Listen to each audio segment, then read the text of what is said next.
Hello hi everyone, स्वागत है आप सभी का आज की इस वीडियो में। आज की इस वीडियो में हम कुछ क्वेश्चन डिस्कस करेंगे जो जेंडर टॉपिक से related previous year question paper में आए हुए हैं। इससे पहले वाली वीडियो में हमने आपके साथ जेंडर टॉपिक को अच्छे से डिस्कस किया है। अब इस वीडियो में हम कुछ क्वेश्चन डिस्कस करने वाले हैं, जो कि पहला क्वेश्चन है हमारा, जो 21 जनवरी को 2024 में पूछा था। क्वेश्चन है हमारा, कक्षा में खेल प्रतियोगिता में हिस्सा लेते समय तनुज अपने दोस्त से कहता है कि वह भाला फेंकने में हिस्सा लेगा और रस्सी कूदने में उसकी बहन हिस्सा ले सकती है, क्योंकि वह एक लड़की है और लड़कियां भाला नहीं फेंक सकती। यह डैश देके को प्रदर्शित करता है कि मतलब एक लड़का है कोई तनुज नाम का, वो खुद को ऐसा बता रहा है कि मैं भाला फेंक सकता हूँ बट मेरी बहन नहीं फेंक सकती। तो ये कैसा क्वेश्चन है? ये जेंडर रूढ़िवादिता वाले क्वेश्चन है। जेंडर रूढ़िवादिता क्या होती है, ये जो हमने टॉपिक आपको पढ़ाया उसमें बताया है कि जो पहले से पुराने तथ्य, रीति रिवाज, धारणाएं चली आ रही हैं आदमी और औरत को लेकर के, उसी को ही क्या कहते हैं? जेंडर रूढ़िवादिता कहते हैं। जैसे महिलाएं खाना बनाएंगी, पुरुष जो होंगे वो बाहर के काम करेंगे, महिलाएं रोती हैं, पुरुष रोते नहीं हैं। तो ये सब ऐसी चीज़ें हैं जो समाज द्वारा बनाई गई हैं। ये रूढ़िगत धारणाएं होती हैं। पुरुष भी रो सकते हैं, औरत भी रो सकती है। तो इसमें हमें जहाँ पे भी जेंडर रूढ़िवादिता दिखेगा वही हमारा राइट आंसर है। ऑप्शन ए है जेंडर समता, ऑप्शन बी है जेंडर रूढ़िवादिता। जेंडर रूढ़िवादिता ही हमारा राइट आंसर है, क्योंकि ये जो क्वेश्चन पूछ रहा है इसमें लड़का वही दर। अब हम क्वेश्चन देखते हैं जो अगस्त में एग्जाम हुआ ऑफलाइन, उनमें जो क्वेश्चन पूछा था इस टॉपिक से। क्वेश्चन है हमारा, निम्नलिखित कथनों को पढ़िए तथा सही विकल्प का चयन कीजिए। ये एजर्सन और रीजनिंग का क्वेश्चन है। एजर्सन और रीजनिंग से 4 क्वेश्चन पूछा था हमारे पेपर में। पहले है एजर्सन अभिकथन, बहुत कम उम्र में दुनिया भर में अधिकांश संस्कृतियों में लड़कियां गुड़ियों को खिलौने के रूप में चुनती हैं, जबकि लड़के कारों के साथ खेलना पसंद करते हैं। ये क्या दर्शा रहा है? ये लैंगिक रूढ़िवादिता दर्शा रहा है। अभी हमने पहले क्वेश्चन में बताया आपको कि लैंगिक रूढ़िवादिता क्या होती है। फिर है रीजन, कारण, बच्चे किसी विशेष संस्कृतियों की अपेक्षाओं के आधार पर एक लड़के या लड़कियों के लिए क्या उपयुक्त माना जाता है, इसके बारे में जानकारी व्यवस्थित करते हैं और उसके अनुसार व्यवहार करते हैं। अब हमें 1 2 3 4 करके चारों में देखना है कि कौन सही है और कौन गलत है। ऑप्शन 1 है ए और बी दोनों गलत है। ऑप्शन 2 है ए और बी दोनों सही है तथा आर ए की सही व्याख्या करता है। ऑप्शन 3 है ए और आर दोनों सही है परंतु आर ए की सही व्याख्या नहीं करता है। ऑप्शन 4 है ए सही है परंतु आर गलत है। लेकिन सही क्या है? ऑप्शन 1 सही है, ए और आर दोनों गलत है, क्योंकि पहले में लैंगिक रूढ़िवादिता दिखाया गया है और जो दूसरे में कहा गया कि विशेष संस्कृतियों की अपेक्षाओं के आधार पे लड़की या लड़के के लिए क्या उपयुक्त माना जाता है। क्योंकि कोई भी ऐसा कार्य नहीं है, कोई भी ऐसी फील्ड नहीं होती है जहां लड़कियां पार्टिसिपेट नहीं कर सकती और लड़के नहीं कर सकते। दोनों ही लड़के और लड़कियां हो, दोनों में इक्विटी होना चाहिए, समानता होना चाहिए, समान व्यवहार रखना चाहिए। जब ऐसे क्वेश्चन आते हैं तो वो हमारे राइट आंसर होते हैं, पर ए और आर दोनों गलत है। नेक्स्ट क्वेश्चन है हमारा जो 2019 में पूछा था। कक्षा में परिचर्चा के दौरान एक शिक्षक प्रायः लड़कियों की तुलना में लड़कों पर अधिक ध्यान देता है, यह किसका उदाहरण है? Option A B C D करके 4 दिया है। ऑप्शन ए है जेंडर पक्षपात। यही फ्रेंड्स हमारा राइट आंसर है, क्योंकि जो जेंडर बायस होता है, जेंडर पक्षपात होता है, उसमें यही बताया जाता है कि जहाँ पे भी लड़की या लड़कियों में से किसी एक के प्रति अधिक झुकाव होता है तो वही जेंडर बायस कहलाता है, जेंडर पक्षपात कहलाता है। तो यहाँ कोई टीचर है, मतलब कोई लड़का है, वो लड़कियों की तरफ ना ध्यान दे करके लड़कों की तरफ अधिक ध्यान देता है। तो ये क्या है? जेंडर पक्षपात है। ऑप्शन ए ही हमारा राइट आंसर है, बट तीनों एक बार देख लेते हैं। ऑप्शन बी है जेंडर पहचान, जी नहीं, ये हो ही नहीं सकता। सी है जेंडर संबंधता, ये भी नहीं है। डी है जेंडर समरूपता, ये भी नहीं है। तो राइट आंसर ए ही है। नेक्स्ट क्वेश्चन है हमारा, इसी टॉपिक से पूछा था 2019 में। बच्चों में जेंडर रूढ़िवादिता या जेंडर भूमिका अनुरूपता को कम करने के लिए निम्नलिखित में से कौन सी पद्धति प्रभावशाली है। मतलब जो जेंडर स्टीरियोटाइपिंग है और जेंडर भूमिका है, उसे कम करने के लिए कौन सी ऐसी पद्धति होगी जो प्रभावशाली होगी, चाहे समाज द्वारा, चाहे टीचर द्वारा, चाहे घर परिवार द्वारा।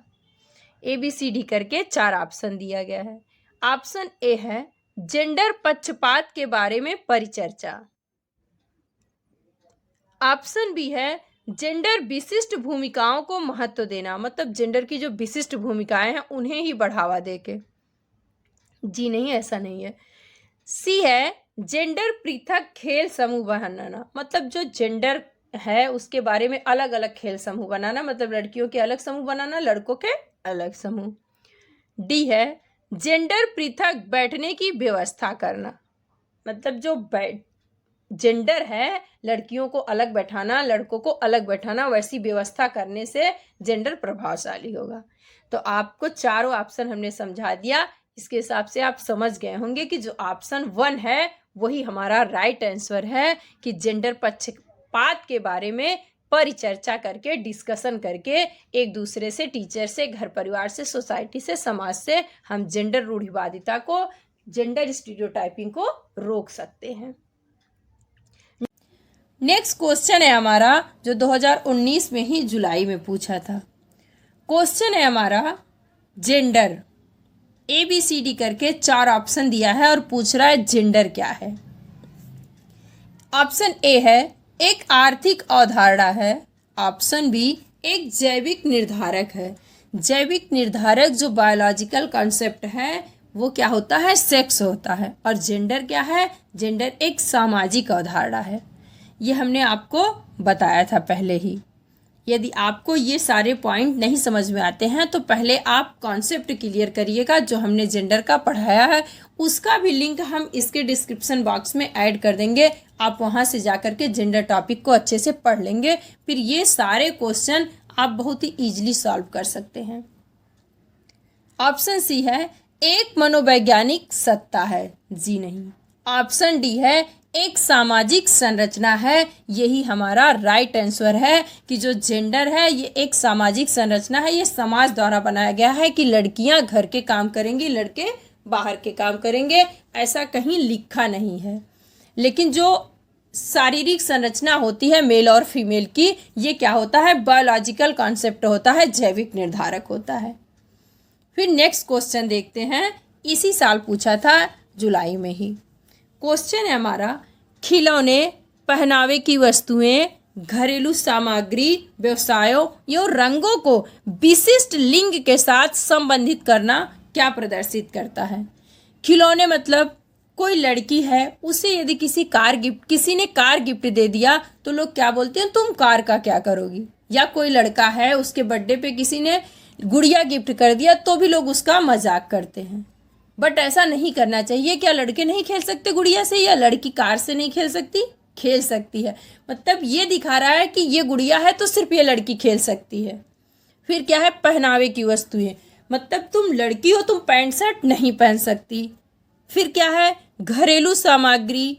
फिर क्या है, व्यवसाय यो रंगों को विशिष्ट लिंग के साथ जोड़ना, मतलब ये पिंक कलर का कपड़ा सिर्फ लड़कियां पहन सकती, लड़के नहीं पहन सकते। या इस व्यवसाय में, इस कार्य में सिर्फ लड़के ही पार्टिसिपेट होंगे, लड़कियां नहीं हो सकती। तो ये क्या दर्शा रहा है, ये क्या बताना चाह रहा है, यही क्वेश्चन हमसे पूछ रहा है। ऑप्शन ए है जेंडर प्रासंगिकता। ऑप्शन बी है विकसित जेंडर पहचान। ऑप्शन सी जेंडर रूढ़िवादिता। जेंडर रूढ़िवादिता ही हमारा राइट आंसर है, स्टीरियोटाइपिंग ही राइट आंसर है, क्योंकि यहाँ पे ही दिखाया जाता है, दर्शाया जाता है कि जो तथ्य, जो रीति रिवाज पुराने जमाने से चले आ रहे हैं उन्हीं को क्या करते हैं, दोहराते हैं, रिपीट करते हैं। तो राइट आंसर ऑप्शन सी है। नेक्स्ट क्वेश्चन है 2016 का, आपको दिख रहा होगा।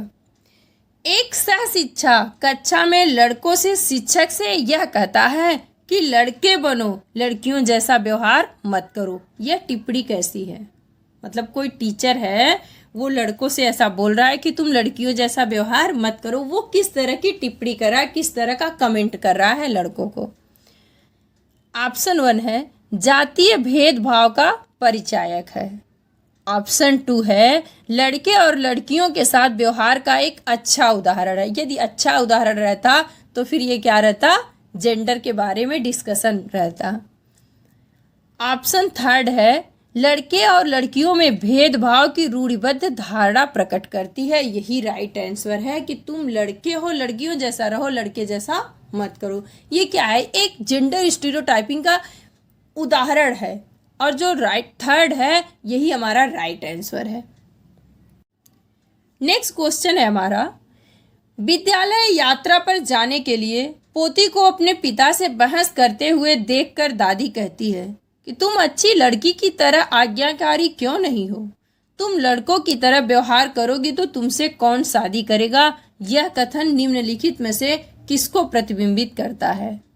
देखो सीधा आपको दिखा रहा है जेंडर स्टीरियोटाइपिंग कि मतलब लड़की हो तो ही आज्ञाकारी रहो, लड़का है आज्ञाकारी नहीं है तो कोई बात नहीं। बट ऐसा नहीं होना चाहिए, लड़की हो या लड़का दोनों को ही ये चीज़ें सिखानी चाहिए। ऑप्शन 1 है हमारा लड़कियों और लड़कों के स्वभाव के बारे में रूढ़िबद्ध धारणा है। ऑप्शन 2 है लिंग समरूपता है। ऑप्शन 3 है लड़की के लिंग की गलत पहचान है। ये तो कुछ भी लिख दिया है। ऑप्शन 4 है बच्चों के पालन पोषण में परिवार की कठिनाई, कुछ भी लिखा है। जो राइट आंसर है हमारा वो ऑप्शन 1 है कि लड़के और लड़कियों के स्वभाव में रूढ़िबद्ध धारणा को प्रदर्शित किया जा रहा है। चाहे लड़की हो चाहे लड़के हो, दोनों को ही हमें आज्ञाकारी बनाना चाहिए, दोनों को ही एक समान शिक्षा देना चाहिए, किसी में भी हमें भेदभाव नहीं करना चाहिए। As a teacher, as a family, as a society, कोई भी हो कहीं पे भी हमें अलग भेदभाव नहीं करना चाहिए। तो आज का ये लास्ट क्वेश्चन था। इसके बाद नेक्स्ट वीडियो में हम मिलेंगे हार्वर्ड गार्डनर की बहुबुद्धि के साथ। नए होंगे तो चैनल को लाइक शेयर और सब्सक्राइब जरूर करिएगा, क्योंकि आपके एग्जाम तक हम हर एक पॉइंट डिस्कस करेंगे, हर एक टॉपिक डिस्कस करेंगे जहां से क्वेश्चन पूछे गए हैं और इस बार भी क्वेश्चन आ सकते हैं। Bye bye.